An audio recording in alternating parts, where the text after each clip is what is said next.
much, and I deserve to find some self-comfort. So find a way to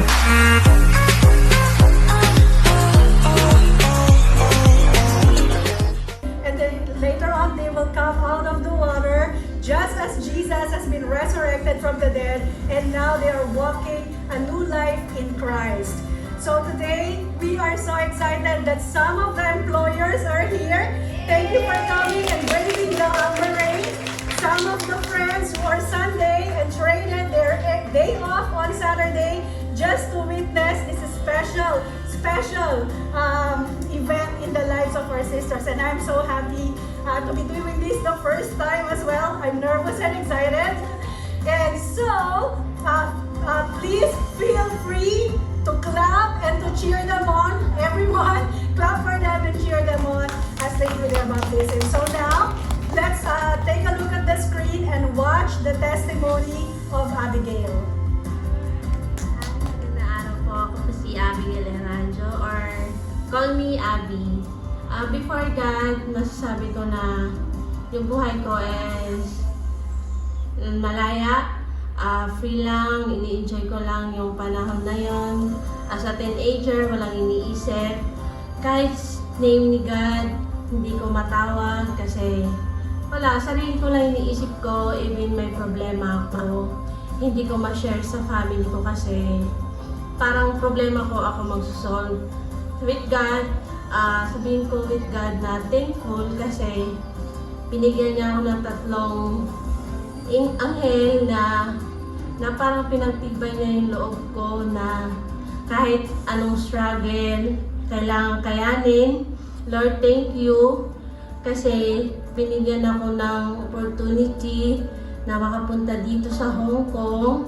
Binigyan niya ako ng mabait na employer kahit hindi man sabihin na hindi ko kalahi, pero ginagabayan pa rin ako ni Lord kasi sa pang-araw-araw nandyan siya, tinutulungan ako.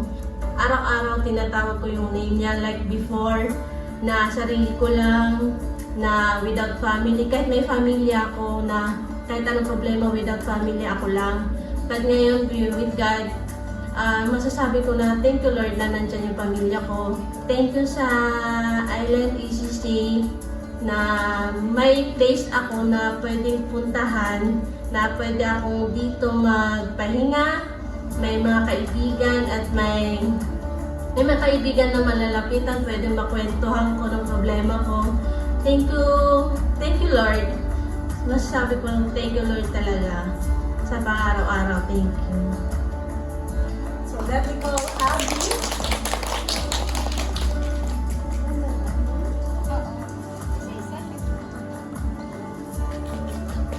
So Abigail, when she first came here, on the first 3 weeks that she was here, she was just staying in the park. Until her friend from the Philippines, from the same agency, Teresa, invited her to church. Actually, Teresa's day off is Sunday, but she made it a point to be on Saturday just so that she can bring Abby to church. And since then, she's been a part of the Filipino ministry. So, Abby, I have 2 questions for you. Don't cry. Do you confess that Jesus is your Lord and Savior? Do you commit to follow Jesus for the rest of your life? Thank you. So now, Abby, I baptize you in the name of the Father, the Son, and the Holy Spirit.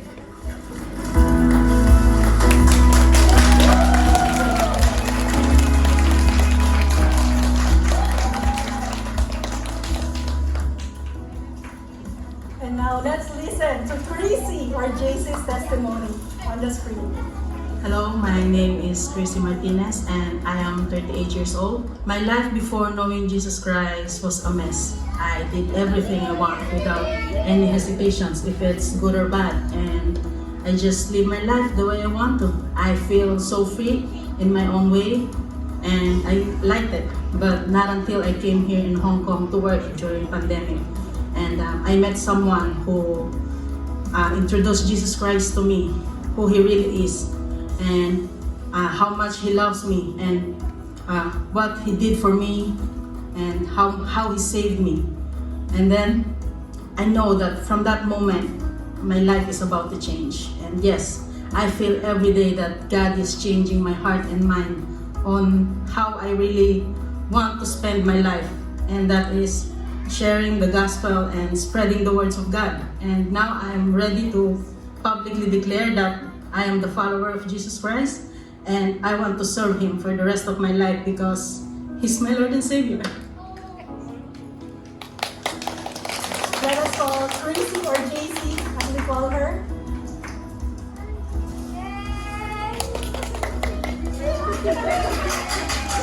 So JC came here during the pandemic, and then one of our ladies, Jane, who is now in the Philippines, was assigned to call her. So you were in the hotel for a month, for 21 days, but she waited for 2 weeks before she answered that call.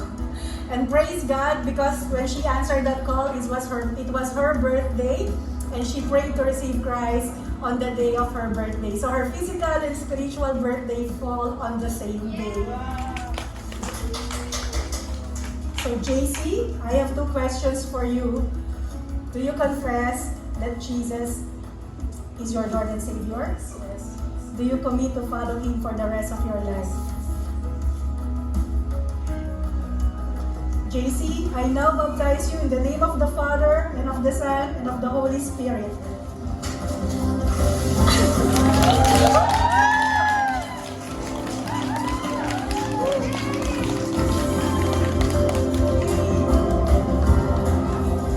So let's now hear the testimony of Janet in the Spirit.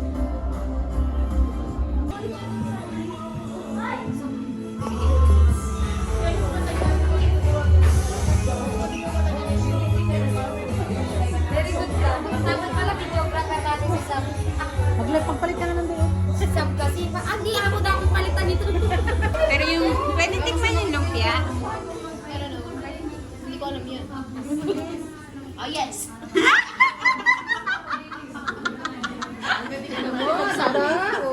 Hindi ka na nilalamig.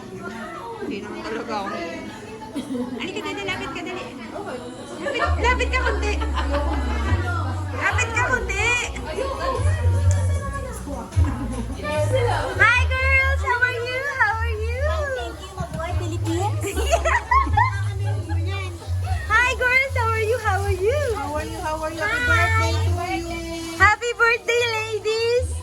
Happy birthday to. Salamat sa paghahanda ng handa nyo, ha? Salamat sa paghahanda ng handa nyo, guys. Wow! Amazing!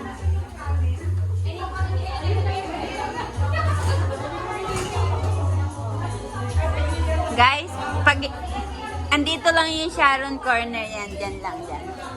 Diba, Bastora? Say hi to my vlog! To your vlog. It's Smiles TV! Smile TV. Happy viewing. Happy birthday!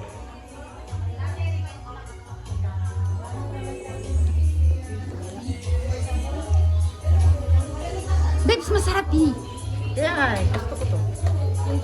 I-sharon natin yan, Mimi. Pag nilagay nila yan doon sa Sharon Corner, pwede na natin i-uwi yan. Di ba, ate? Oo. Ate, pwede tumikim lumpia? Ate mo, oo. Yes!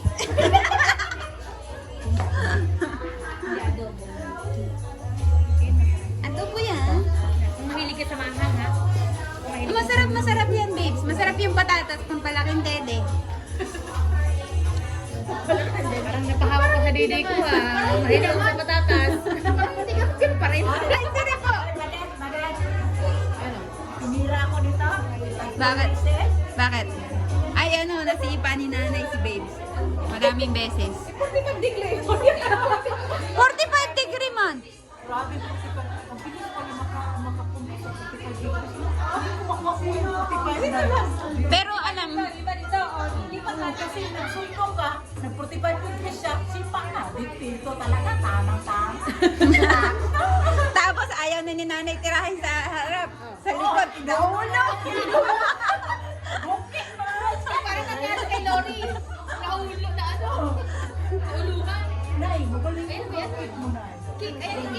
Andyan na yung cake, guys! Andyan na, andyan na!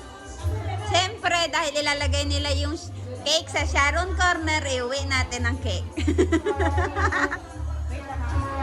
Yay!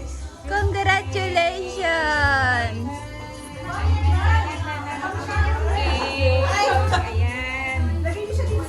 Wow! O, doon sa ating O, lipat daw, lipat.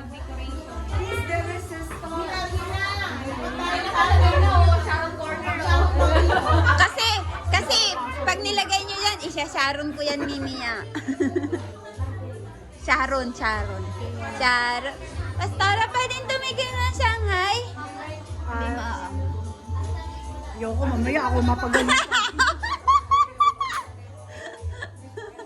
Ay, ayaw mo sabing oo ni Pastora. bango naman na ito. Oo nga.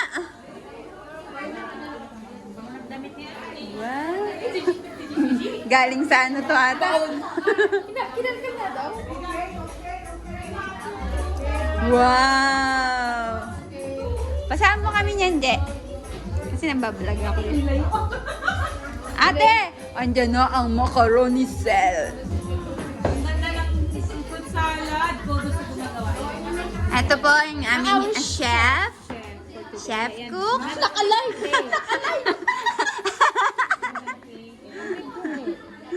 Our chef cook. Ate Sunny. Wow! Yung kain doon. Dito yung... Yan. Yan.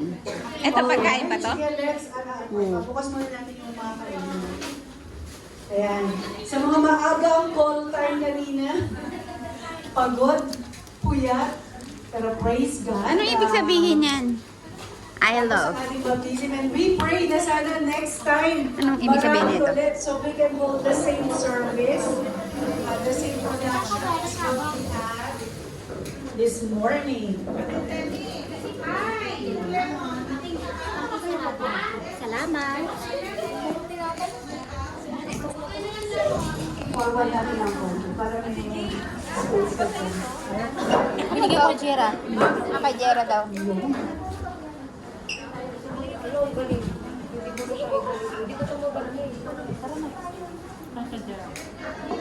Uy, kaninong bulaklak po. Kay Melanie po.